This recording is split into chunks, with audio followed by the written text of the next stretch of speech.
Aha! Aha! Aha! Ah! Aha! Action!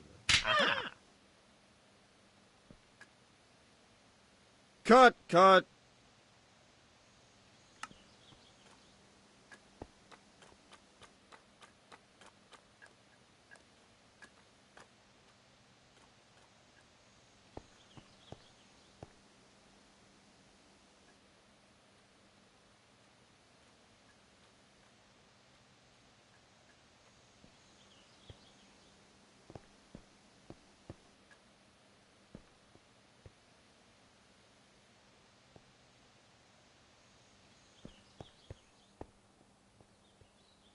My name is Mary, and I shall be your guide today through our tour of Universal Studios and our grand history. Of course, I could not do this job alone, so let me introduce my partner in crime, my other half, and most importantly, our driver, George. Be nice to him, considering our lives are in his hands. Now, just a reminder to stay inside the tram at all times during the tour. That includes your hands, feet, head, tentacles, or any other appendages you might have with you. The we need is for someone to get caught on something or fall out of the car and create a real-world trolley problem. Contrived ethical dilemmas aside, how about we get this show on the road? After you, George! As we go along this tour, you will become familiar with the main features of our lovely park and learn some fun and interesting parts of our history. You never know when that sort of knowledge will come in handy. The first destination on our tour is Timeline Drive. Here you can see posters from some of our greatest hits dating all the way back to our 1931 rendition of Dracula. If you're ever in need of something to watch on a Friday night, maybe give one of these a try. Some of them may be a bit old, but they're still beautiful works of art. Get some friends together and maybe try the original version of The Mummy or Creature of the Black Lagoon. You'll get a kick out of them. The films Universal Studios is better known for in our day and age start in the later half of the 1900s. Many of you have probably heard of the classic thriller Jaws from 1975, or one of my favorites, the 1982 movie E.T. If you didn't know, E.T. stands for extraterrestrial, meaning something that came to us from beyond our planet Earth. Over on our right, these large structures are the studio's production buildings. This is where the magic happens, where everyone comes together to make the movies that we love. It takes a huge number of people to make a film, though, especially today when there are so many special effects. Of course, we need actors, but we also need writers to make the script, directors to make sure that the actors and everyone else make the best artistic choices, and producers to keep everyone on schedule. Of course, none of that would be possible without our carpenters, gaffers, lighting crew, camera people, CGI teams, makeup artists, electricians, pyrotechnicians. Honestly, if you can think of a job, chances are someone with that job has worked on at least one movie with us here. Or at least for a little while. You're now entering the New York section. We're only here for a moment, but you can see the Museum of Antiquities. There, you'll find our Revenge of the Mummy ride, where you can help defeat an ancient evil alongside the brave and dashing Rick O'Connell. Don't worry, we'll be back to see the rest of New York later.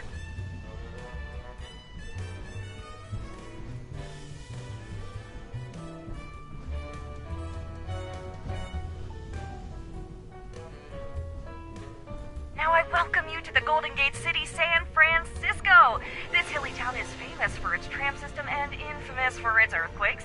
Most earthquakes are caused when two tectonic plates grind against each other and suddenly shift. The entire planet is covered in these plates, and the places where they meet are called fault lines.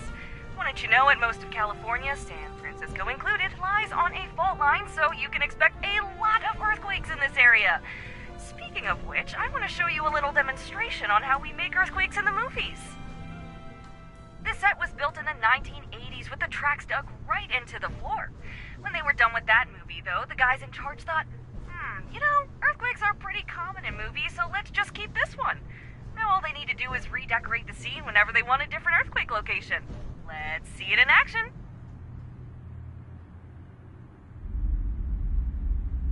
Here we go.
town has history and culture everywhere, provided you can overlook the Yorkshire Terrier-sized rats, and is a massive hub of the arts.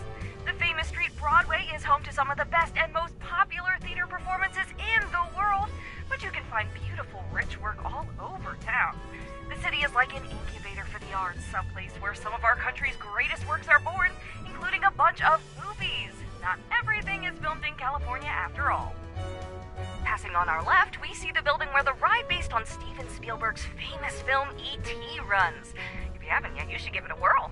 Now that's something to phone home about.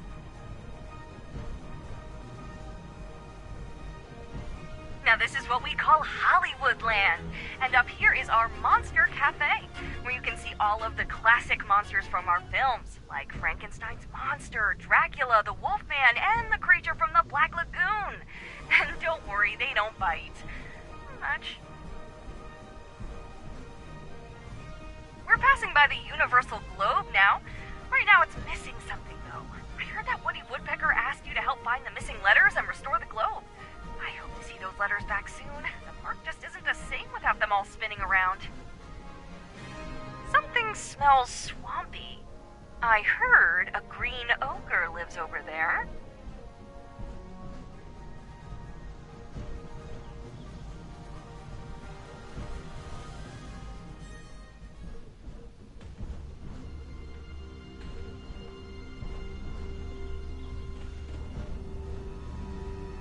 Let's all just take a moment to appreciate the beautiful sounds of nature.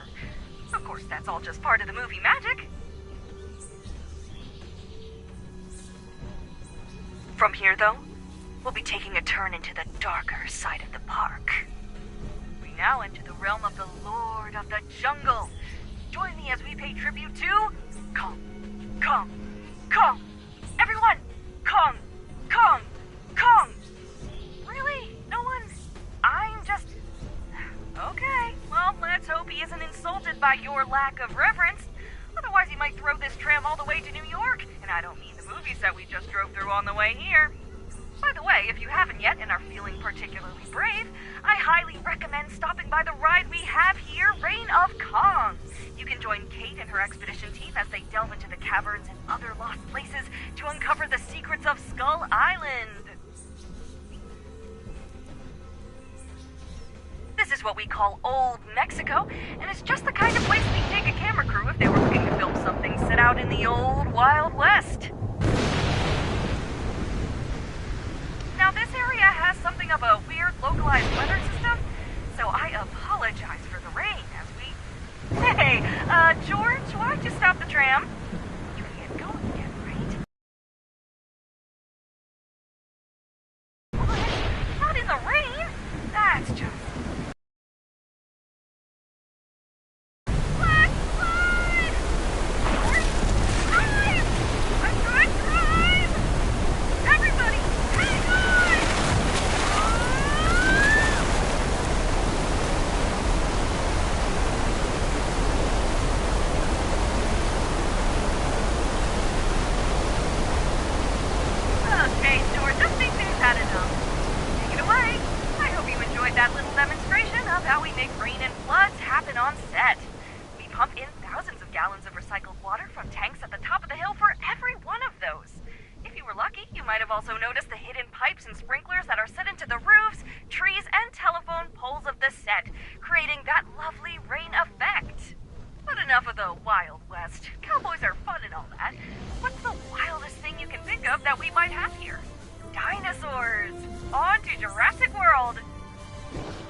I don't feel like I'm about to keel over and pass out, but, well, maybe everyone should take a quick shower once we're done with the tour, just in case.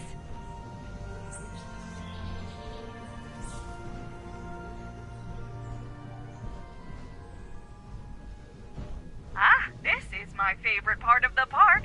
Welcome to Amity Island, where the sun is warm and the swimming is prime. If you're in the mood for a beach day, this is